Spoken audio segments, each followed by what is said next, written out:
Salut tout le monde, j'espère que vous allez bien. Ça fait super longtemps que je me suis pas posée comme ça face à la caméra pour filmer quelque chose parce que dans toutes mes dernières vidéos je l'avais à bout de bras. Pour l'instant j'avais vraiment envie de filmer cette vidéo-ci qui, comme vous le voyez dans le titre, concerne Londres en fait en général, quelques conseils, ce que j'ai pu remarquer jusqu'à maintenant puisque ça va faire bientôt 2 mois que je suis ici. Et en fait je vais aussi aborder des points qu'on m'a demandé d'aborder par commentaire sur des précédentes vidéos.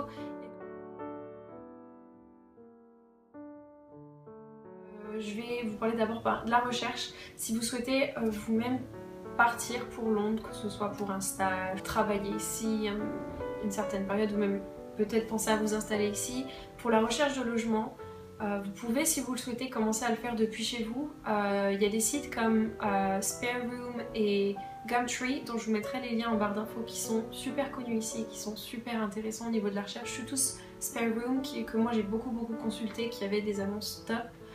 Le problème qui se pose quand on commence à faire nos recherches avant le départ, c'est qu'on n'a pas la possibilité de visiter l'endroit et c'est pas forcément très judicieux de le faire avant, dans le sens où on sait jamais dans quoi on va atterrir sans avoir visité le logement, connaître vraiment les gens et être certain que le logement existe, parce qu'il y a beaucoup de situations qui se passent ici sur Londres. À cause des logements, il y a énormément d'arnaques, soit des fausses annonces, en fait le logement n'existe pas, c'est juste un ensemble de photos qu'on vous balance comme ça, on dit ouais il y a ça, et en fait le logement, en tout cas l'adresse donnée, n'existe pas. Il y a aussi beaucoup de fraude dans le sens où les gens vont vous demander une somme d'argent pour réserver l'appartement ou la chambre et en fait vous réservez rien au final. Donc c'est quelque chose qu'il faut prendre en compte et auquel il faut vraiment faire attention. C'est pourquoi même si vous souhaitez d'abord peut-être faire des recherches avant de partir pour vous donner une idée des quartiers, des tarifs, de ce à quoi vous pouvez prétendre, disons avec votre budget, tout ça. Mais le mieux c'est, ce que j'ai fait et ce que beaucoup de gens que je connais ont fait également, c'est prendre un certain temps en fait soit avant que vous commenciez votre stage ou votre travail ou quoi que ce soit, pour visiter des logements, soit le faire dès le début, mais dans tous les cas, aller soit en auberge de jeunesse, en logement chez l'habitant, enfin ou Airbnb, n'importe quoi, soit une semaine, 2 semaines, moi j'avais fait une semaine, pour avoir le temps de faire des visites après le travail ou dans votre temps libre ou quoi que ce soit, et vous décidez directement sur place. Parce qu'une autre chose qui se passe également avec les logements ici, c'est que si on poste une annonce en ligne en général, elle part très vite. C'est très vite pris. Donc c'est pour ça qu'il vaut mieux être directement sur place pour avoir la possibilité de voir le logement et se décider tout de suite plutôt que de le faire à distance, pas savoir dans quoi on s'embarque et pas être forcément très rassuré. Donc mon premier conseil. Deuxième conseil, quand on est sur place, autre que les sites comme Gumtree ou Spare Room qu'on peut utiliser, je vous conseille vivement d'aller sur les pages Facebook, les groupes Facebook du genre le Cercle des Français à Londres ou la page des Français à Londres, enfin, je ne sais quoi. Moi je suis sur le groupe le Cercle des Français à Londres par exemple. Il y a énormément de gens qui postent des annonces parce qu'ils quittent leur chambre, parce qu'ils vont rentrer en France, parce qu'ils ont besoin de quelqu'un pour soulever leur chambre, enfin énormément d'annonces. Là également il faut faire attention parce que parfois on se retrouve avec des fausses choses, mais j'ai l'impression que la plupart du temps on repère quand même assez facilement sur ce groupe là quand il y a du faux, du vrai. C'est super intéressant. À nouveau ça part très vite, donc le mieux c'est d'être sur place pour pouvoir se décider tout de suite. Mais c'est également une très bonne ressource pour la recherche de logement. Pour ce qui est des tarifs sur Londres, les loyers sont très chers. Pour vous donner un ordre de prix, par exemple, moi j'ai une chambre double. Il y a aussi des chambres simples avec les doubles, donc c'est un peu compliqué, mais enfin, disons que c'est la taille d'une chambre simple, mais on vous met un lit double, ce qui fait que vous avez beaucoup moins de place, mais au moins vous avez un lit double, ce qui est mieux. Moi j'ai une chambre double avec un lit double, je paye 600 pounds par mois, sachant que je suis en zone 2. Si vous connaissez pas Londres, la ville est découpée en zones pour le métro et donc en fait zone 1 c'est vraiment le centre de Londres, zone 2 c'est tout ce qui est autour. Alors pour vous donner une idée, moi j'essaie de me figurer Londres comme un rond en fait, avec le centre, la City, Soho, Westminster, tout ça, et le dessous de la Tamise, le plus bas, genre Bermondsey, Southwark, tout ça en un rond. Ensuite qui est entouré d'un genre de périphérique, on va dire ça, pour la zone 2. Et puis ensuite on fait toutes les zones 3, 4, 5, 6, jusqu'à 9. Donc moi je suis en zone 2, fin de zone 2, presque début de zone 3 et je paie 600 pounds par mois pour ma chambre. Donc ça comprend bien sûr tout ce qu'il y a dans la maison, donc internet, les pièces communes, machine à laver, tout blabla.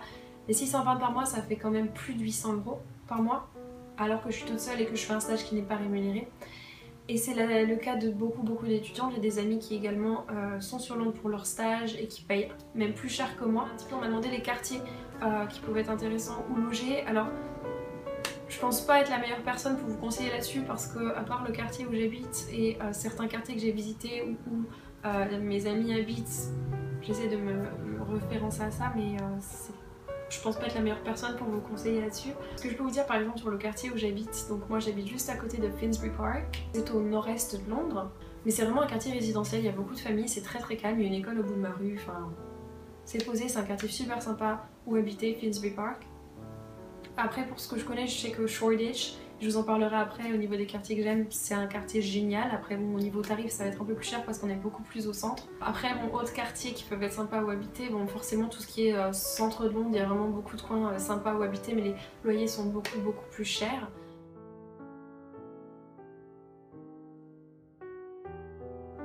Outre les conseils que je peux vous donner donc au niveau des logements et ce que je peux vous en dire, je voulais aussi vous parler des transports à Londres. Je vous avais déjà mentionné dans un vlog mon Oyster Card.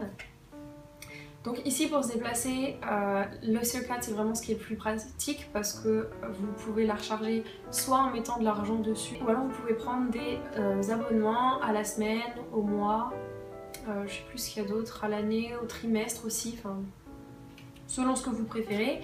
À savoir que ce qu'on appelle les abonnements ici s'appellent les Travel Cards.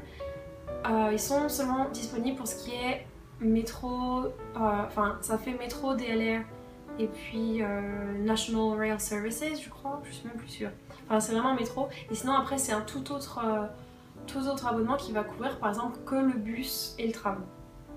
Donc c'est à vous de voir ce que vous préférez faire. Moi personnellement je prends tout le temps le métro ici, donc je suis partie pour un Travel Card pour le métro. Les transports ici sont très chers. Par exemple, moi pour un mois, un travel card d'un mois pour ma carte de métro, je paye 123 pounds. Donc quand on cumule logement et transport, la vie ici est très chère. Tout ça, alors ça fait presque 2 mois que je suis ici, j'ai quand même pu faire quelques petites choses. Les quartiers que j'aime bien sont Shoreditch, Soho et Westminster. J'aime énormément tout ce qui est Oxford Street, Piccadilly Circus et Leicester Square parce que c'est vraiment là où je vais le plus souvent. Au niveau des magasins, j'adore aller à Boots and Superdrug parce que j'adore le maquillage tout ça et du coup j'adore y aller. Je craque plus souvent que je ne le devrais. Boots et Superdrug, si je devais trouver un équivalent en France, peut-être pour Boots ce serait presque Sephora. Et encore ils vendent plus de choses parce qu'ils ont aussi toute une partie pharmacie, nourriture, tout ça. Je vois pas vraiment d'équivalent. C'est un peu... Moi ça me rappelle... Boots par exemple ça rappelle les CVS aux États-Unis. J'ai l'impression que sur le principe c'est un peu la même chose. Voilà. Pour ce qui est des magasins, les autres magasins que j'aime bien parce qu'on me l'a demandé, j'adore aller à Topshop, Urban Outfitters aussi, Victoria's Secret forcément également. Après sur les magasins c'est un peu comme ce que je fais d'ordinaire en France. Aussi une autre chose, j'aime beaucoup aller à Costa. Ici c'est une chaîne de café un peu comme Starbucks mais qui sont ici à Costa. Il y en a un près de chez moi et je sais que là par exemple quand j'avais plus internet, mais maintenant on l'a récupéré. Quand j'avais plus internet j'adorais y aller le dimanche pour me poser et juste traîner, squatter le wifi gratuit, boire un chocolat chaud. Voilà, j'étais tranquille. Quartier, c'est vrai que je vous ai pas dit grand chose sur les quartiers mais Shoreditch je pense que c'est vraiment un quartier à faire à Londres. C'est là où il y a le plus de bars, restos, enfin coins où traîner le soir et où sortir le soir. Il y a vraiment des clubs sympas qui sont à Soho également. Les quartiers qui sont très jolis à visiter, il y a Greenwich. Il y a bon après tous les coins touristiques dans Westminster, puis après tout ce qui est Big Ben, London Eye, Trafalgar Square, tous les musées également, il y a énormément de choses comme ça à voir. J'aime beaucoup aller au Westfield à Stratford, donc c'est le grand centre commercial que je vous avais montré une fois dans un vlog. J'aime énormément y aller parce que voilà, shopping forcément. Pour ce qui est des restaurants, je pense qu'il faudrait que je vous fasse un article sur le blog parce qu'il y a énormément de choses et d'endroits où aller manger à Londres. C'est une ville vraiment cool là-dessus, aussi bien pour sortir dans les bars, les pubs, sortir dans les restos pour manger, visiter des trucs, énormément de choses à faire. Tant que j'y pense, Camden est un quartier super cool à faire, petit mais super sympa. Le Camden Market que j'ai fait une fois est plutôt cool, il y a plein de genre street food là-bas. J'ai aussi mangé donc à Camden au Puppies, c'est des restaurants à Londres où on mange, enfin c'est considéré comme l'endroit où on mange le meilleur fish and chips de Londres et je dois avouer que c'était super bon. J'espère que ça vous sera utile quand même ce que je vous dis parce que honnêtement moi ça fait que à peine 2 mois que je suis ici, même pas encore 2 mois. J'aime vraiment beaucoup Londres mais si c'était pas aussi cher je m'y verrais bien habiter quelques temps.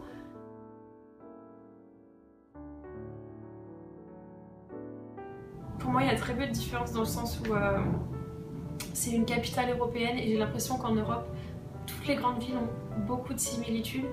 Ce qui fait que, par exemple, quand moi je suis arrivée ici à Londres, je me suis tout de suite sentie à la maison dans le sens où j'ai pas senti de gros dépaysement si ce n'est la langue et le fait qu'on roule à gauche, ici.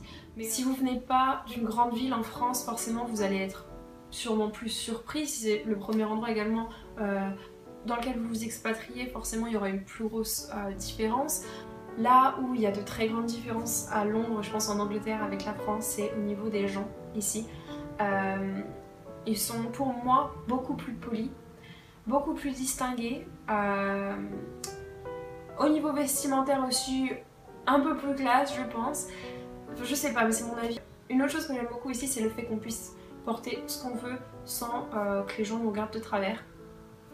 On croise vraiment tout type de style vestimentaire ici, les gens vont porter ce qui leur plaît et c'est top. C'est vraiment ce que je viens de vous dire au niveau des gens ici. La vie ici c'est vraiment la plus grosse différence que j'ai pu noter avec la France. Après encore une fois je vous le dis, ça fait que à peine 2 mois que je suis ici, il y a des choses auxquelles je fais peut-être pas attention et du coup pour en parler c'est plus compliqué mais j'espère que ça aurait été intéressant pour vous de savoir ça. Si vous vous préparez à vous lancer à partir à Londres, si vous avez plein d'autres questions, n'hésitez pas à me les poser, soit dans les commentaires en dessous ou par email ou sur mon blog ou quoi que ce soit, n'hésitez pas, je me ferai un plaisir de vous répondre. J'espère que vous allez bien et que cette vidéo vous aura plu, j'espère que ça n'aura pas été trop de blabla parce que je me connais, je blablate beaucoup. Je vous fais de gros bisous et je vous dis à très bientôt.